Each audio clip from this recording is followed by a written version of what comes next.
Hello there, Facebook community. Finally Friday, 5 o'clock.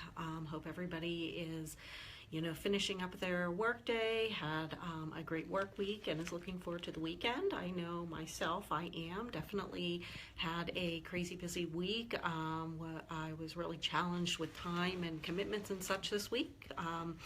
But so far I made it, and looking forward to some little downtime here this weekend, so I hope that you are too. But before I start my weekend, I wanted to hop on here and, give a little information on credit.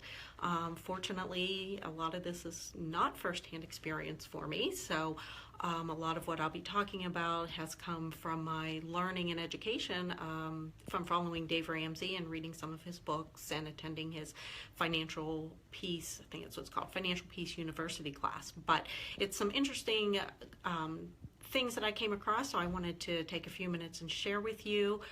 Credit is a very big part of our society these days.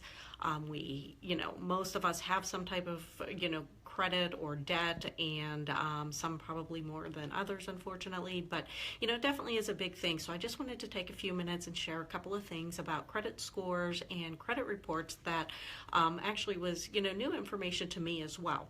First thing I'll start off by saying is if you take the Dave Ramsey approach or read any of his books, attend one of his classes, you will learn very quickly that he recommends no credit cards.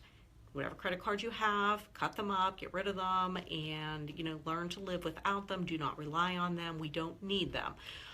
Maybe that sounds a little odd to you. I know it did to me when I first heard it, because growing up and, the way our society is, we hear so much about how you have to have, some type of credit. You have to build up your credit. I know I've heard that 1,001 times. But really, a credit and credit score reflects, our amount of debt, not necessarily how well we're doing financially. It does not take into consideration our financial status as far as our income, our savings, our retirement funds, none of that. What it does is it reflects your amount of debt. What I wanted to go over, which I thought was interesting, I did not know this, and I do have to look at my notes. I apologize for not looking at the camera, but the credit score contains the following percentages. 35% of our credit score is our debt history. 30% is our level of debt. 15% is the duration of the debt. 10% is our type of debt. And another 10% is the amount of new debt that we are incurring. So those are the things that make up our credit score. The other thing with the credit score is the information on our credit report stays on our account or on our score for 7 years. That was another thing I wasn't really aware of. I knew there was a time frame, wasn't sure what it was, but it is 7 years with the exception of bankruptcy. If you file for bankruptcy, then that information is going to remain on your report for about 10 years.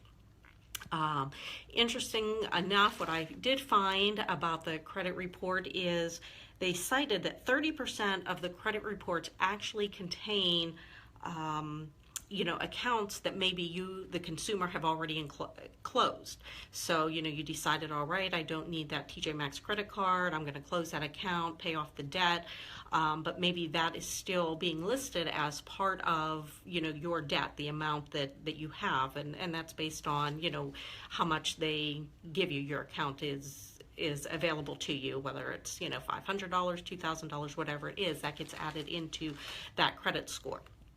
Also, if you have a mortgage, there is a 1 in 4 chance that mortgage is actually listed on your credit report twice. That was something too I did not know. I will be honest, I have not checked my credit reports. I've been very bad at that, but it is recommended that we each check our own credit reports at least once a year, that we are entitled to a free credit report from each of the 3 top credit companies, which is the Equifax, TransUnion, and Experian. So if that's not something that you do, go ahead and request those reports. I know I'll be doing the same. I'm kind of curious to see, what's on there and what might be inaccurate. Certainly, if you notice any inaccuracies, you want to take action on that and look into that. It is recommended if you see some inaccuracies on your credit reports to, make sure everything is done in writing. If you have to negotiate payments or whatever to, bring your accounts up to where they need to be, make sure you're getting that into writing. Do not let the creditors or credit companies have access to your electronic bank accounts. Certainly pay, even they recommend by cashier's check and send certified receipts. So, if you're not already, up on top of your credit scores and your credit reports, like I know I've been guilty of not following mine, now's probably a good time to think about it. Get on there, get your reports, check it out, and look for any inaccuracies and see if there's any way that, maybe your own credit score can improve. I know I'm excited to do mine. I will be putting into my blog that I do later in the evening a little bit more of information and tips about credit and such. It's a little too much to go over here on a live, but if you're interested, check out my blog later on. I will have it posted to Facebook like I've been all week. So with that said, I hope everybody has a great weekend. Enjoy your Friday evening. Enjoy your weekend with your families, and I will talk to you soon. Bye.